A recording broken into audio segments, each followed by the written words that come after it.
2024 లేదా 25లో డిగ్రీ లేదా బీటెక్ చదివారా? సాఫ్ట్‌వేర్ జాబ్ కోసం ఎదురు చూస్తున్నారా? అయితే కోడ్ జ్ఞాన్ 100 డేస్ కోర్సులో చేరండి, జాబ్ సాధించండి. Hello sir. హలో అండి. చాలా మంది సార్ అంటే సాఫ్ట్‌వేర్ వైపు వెళ్ళాలి అనుకునేటువంటి వాళ్ళు ప్రతి ఇంటర్వ్యూకి అటెండ్ అవుదాం అనుకుంటారు. ప్రతి కంపెనీకి రెజ్యూమ్స్ పంపిస్తూనే ఉంటారు. బట్ కొంతమందికి ఏంటంటే ఆ కాల్స్ రావు. ఎక్కడ పొరపాటు జరుగుతుంది అనుకోవచ్చు?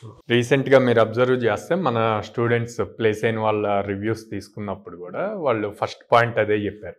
మేము ఇనిషియల్గా అప్లై చేసేటప్పుడు చాలా వాటికి 150 అప్లికేషన్స్ చేసినా కూడా వచ్చేవి కాదు కాల్స్ అని.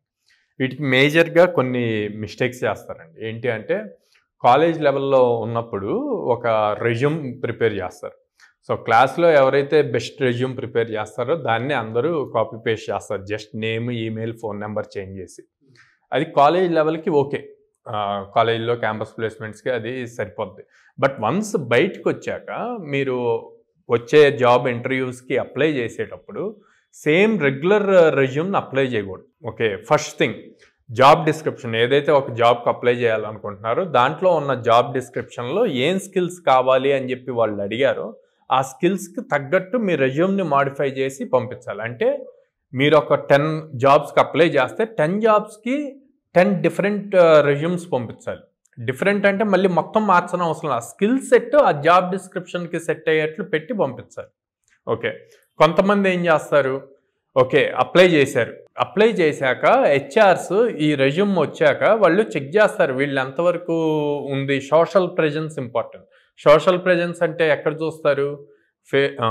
LinkedIn and then GitHub. So వీటిల్లో ఎంత యాక్టివ్గా ఉన్నారు అని చూస్తారు. ఓకే, ఆ ప్రొఫైల్స్ చూసినప్పుడు కొన్నిటిని మళ్ళీ అక్కడ షార్ట్ లిస్ట్ చేస్తారు. సో ఈ మెయింటైన్ చేసుకోవటం ఇంపార్టెంట్. ఇంకొంతమందికి అప్లై చేశాక మీ రెజ్యూమ్ రిసీవ్ అయిందని చెప్పి ఫస్ట్ కాల్ వస్తుంది. ఆ కాల్లో ఏం మాట్లాడరండి. Communication skill important. సో ఆ కాల్ వీళ్ళు బేసిక్గా ఏమనుకుంటారంటే ఓకే మనకి ఇన్ఫార్మ్ చేయడానికి కాల్ చేశారేమో అనుకుంటారు. వాళ్ళు అడిగిన వాటికి ఎస్ నోతో కంప్లీట్ చేస్తారు. ఎప్పుడైతే ఎస్ నో చెప్తారో వాళ్ళు ఏం ఎక్స్పెక్ట్ చేస్తారు, అసలు బేసిక్ స్కిల్స్ ఉన్నాయా లేవా అన్న పాయింట్లో వాళ్ళు థింక్ చేస్తారు. సో అక్కడ చాలా మంది రిజెక్ట్ అవుతారు. హౌ దే ఆర్ రెస్పాండింగ్ అనేటువంటి దాన్ని. అవును, అది ఇంపార్టెంట్. సో ఇట్లాగా అన్ని కన్సిడర్ చేస్తారు అన్నమాట. సో ఎప్పుడైతే రెజ్యూమ్లో ప్రాపర్గా పెట్టుకొని ఆన్లైన్ ప్రెజెన్స్ ఉండి కమ్యూనికేషన్ స్కిల్స్ బాగా స్ట్రాంగ్గా ఉంటారో వాళ్ళకి ఈజీగా అప్లికేషన్స్ అప్లై చేసిన వాటికి కాల్స్ వస్తాయి, నెక్స్ట్ ఫర్దర్ రౌండ్స్కి వెళ్తారు.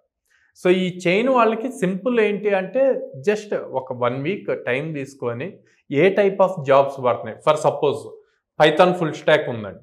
ఓకే, పైథాన్ ఫుల్ స్టాక్లో పైథాన్ నేర్చుకుంటారు, ఫ్రంట్ ఎండ్ నేర్చుకుంటారు, డేటాబేస్ నేర్చుకుంటారు, పైథాన్ ఫ్రేమ్వర్క్స్ నేర్చుకుంటారు. ఒక పైథాన్ డెవలపర్ రోల్ వచ్చింది. పైథాన్ డెవలపర్ రోల్ వచ్చినప్పుడు వీళ్ళు పైథాన్ ఫుల్ స్టాక్ రెజ్యూమ్ పంపిస్తారు. పైథాన్ వరకు మ్యాచ్ అవుతుంది. ఓకే, కానీ పైథాన్ డెవలపర్ రోల్లో వాళ్ళు ఏదో ఇంటర్నల్ డెప్త్ ఫ్రేమ్వర్క్స్ అడుగుతారు.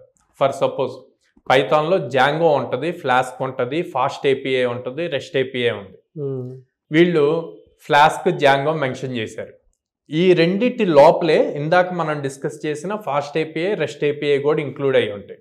కానీ అవి మెన్షన్ చేయలే, కానీ వీళ్ళకి వచ్చు. ఆ జాబ్ డిస్క్రిప్షన్లో వాడు జాంగో, ఫ్లాస్క్ అని అడగకుండా ఫాస్ట్ ఏపీఐ కావాలి అంటాడు. ఓకే, అది చూసుకొని దానికి తగ్గట్టు రెజ్యూమ్లో మాడిఫై చేసి అప్లై చేస్తే అప్పుడు ఆటోమేటిక్ కాల్స్ వస్తాయి. అండ్ ఇంకొకటి రెగ్యులర్గా నేను చూస్తుంది ఏంటంటే రెజ్యూమ్స్లో మేము రెజ్యూమ్ బిల్డింగ్ క్లాస్ కూడా తీసుకుంటాం కాబట్టి రెజ్యూమ్లో లాట్ ఆఫ్ స్పెల్లింగ్ మిస్టేక్స్ ఉంటాయి. సింపుల్ ఎగ్జాంపుల్ చెప్తాను. రీసెంట్గా నేను ఎక్కువ మందికి కరెక్షన్ చెప్పింది. పైథాన్ PYTHON అని రాస్తారు.